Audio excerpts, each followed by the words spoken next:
Ассаламу алейкум туугандар, кандайсыздар? Назарыңыздарда кайрадан эле Базар жок каналы. Бүгүн 2 декабрь 2022 жыл. Мен Бишкек шаарынан сиздерге дагы бир сатылуучу үй көргөзмөкчүмүн.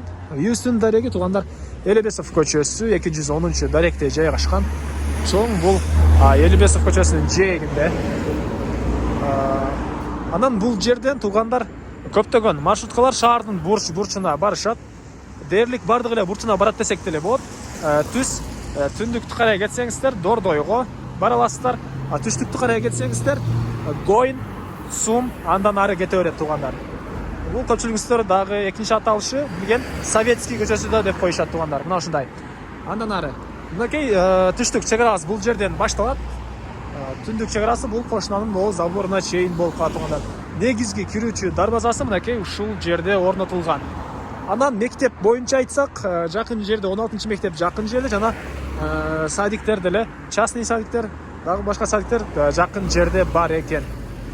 Эми андан ары короосуна кирип калган маалыматтарды берейин. Дагы айта кетчү нерсе туугандар, үйүбүз жол жээгинде жайгашканына байланыштуу бир кандайдыр магазин же болбосо бир эсто место ачсаңыздар болгудай.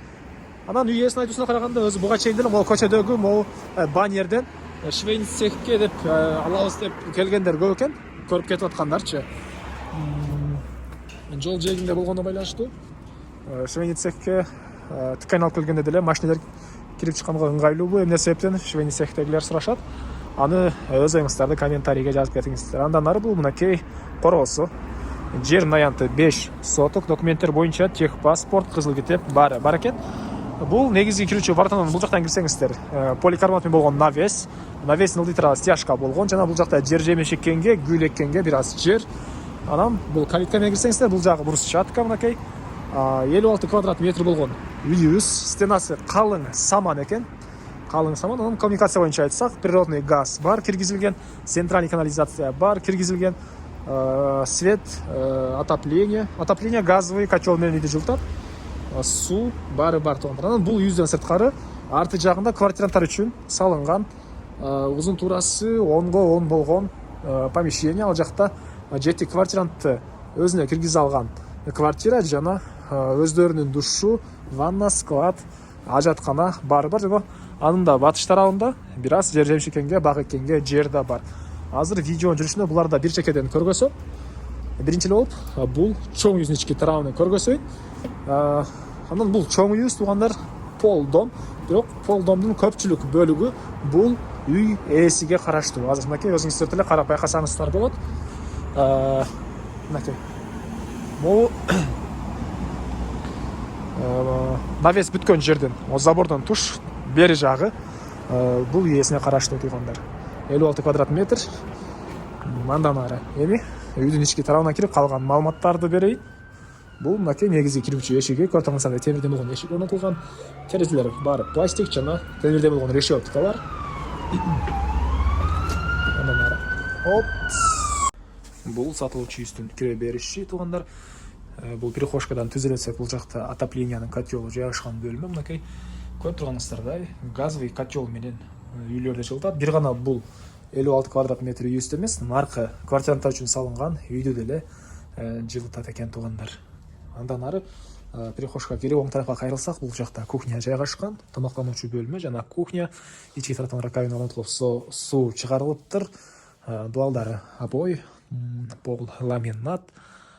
Мына ушундай. Андан ары ушул жерден оң тарапка кайрылсак туугандар, бул жакта дагы бир бөлмө. Азыр светин жандырып чыктым эле. Кайра өчүрүп койту ээси. Так. Мынакей холл, чыгыштан жана түштүктөн терезелер орнотулган. Дуалдары обой, потолок гипсокартон. Бул эки бөлмөнүн жыгач полдору жыгачтан болгон пол экен. Андан ары мынакей бул дагы бир бөлмө. Чыгыш тараптан терезе орнотулган. Дуалдары обой туугандар. Отопление, батареялар ар бир бөлмөдө бар. Мынакей жылуу азыркы учурда иштеп турган учуру. Бүгүн 2 декабрь. Бишкекте аба ырайы бир аз суук туугандар. Андан ары кухнядан түзүлөтсөк бул жакта дагы бир бөлмө. Детский бөлмө экен туугандар.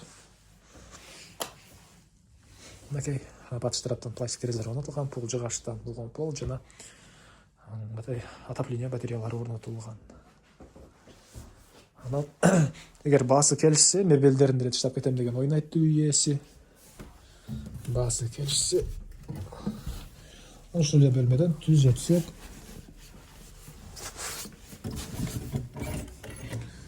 Бул жакта санузел, душ жайгашкан туугандар. Суусу Аристон менен жылыйт. Окей. Дубалдары кафель. Пол деле кафель. Бул жактан раковина суу чыгарылган. Окей. Мына ушундай көрүнүштө. Эми андан ары короосуна чыгып калган маалыматты берейин. Мен кайра сатылуучубуздун короосундамын туугандар. Эми андан ары квартиранттар үчүн салынган үйдү көргөзөйүн. Ал квартира туугандар жети квартиранты өзүнө киргизе алат. Стенасы кирпич, 2 этаж. Бул жакта узун турасы 10/10 жана бул квартиранттардын өзүнүн кухнясы, өзүнүн душ ваннасы бар. Анан так, бул квартиранттардын кухнясына деле газ киргизилген жана бул үйүскө деле природный газ киргизилген туугандар. Биринчи этажында бир квартирант үчүн салынган бөлмө, 2 бөлмөдөн турат. Жана өйдө тарабында 6 квартирантты өзүнө киргизе алат экен туугандар. Ал жакта аларкы прихожка, андан кийин бир бөлмө. Бул жактан эпчекейин тартайын. Бул жерде квартиранттардын кухнясы. Окей. Газовый плита.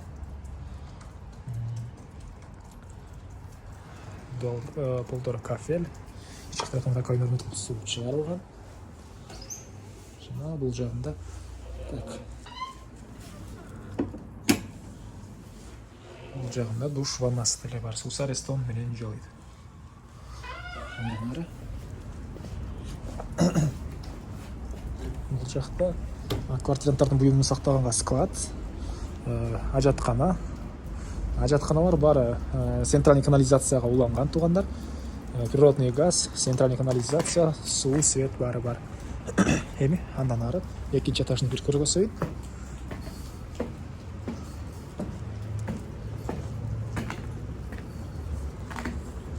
Окей, бул экинчи этаждын көрүнүшү. Бул окей, коридору туугандар. 6 квартирант үчүн салынган экинчи этажы.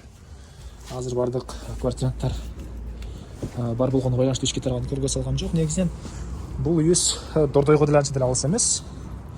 Мына шаардын бурч бурчуна кенен жолдон чыксаңыздар эле көптөгөн маршруткалар бар. Ошолор менен барганга ыңгайлуу болгонуна байланыштуу квартиранттар деле үзүлбөйт деген оюн айтты үй ээси. Андан ары окей, эң эле батыш жагында бул жакта бактар жана бир аз жер жемишкенге жер бар туугандар. Окей. Жакта аз жер бактар. Чегарлар көрүп турасыздар, озун торго чейин, бул жагы бул жерге чейин. Эң эле батыш төрүндө үйдүн чыктырганда дагы бир ажаткана бар экен туугандар. Эми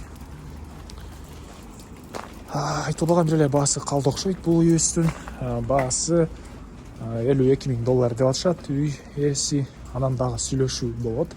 Ээсинин номерин мен экранга калтырам туугандар. Звонок кылып сүйлөшүп көрүңүздөр. Сүйлөшүү болот.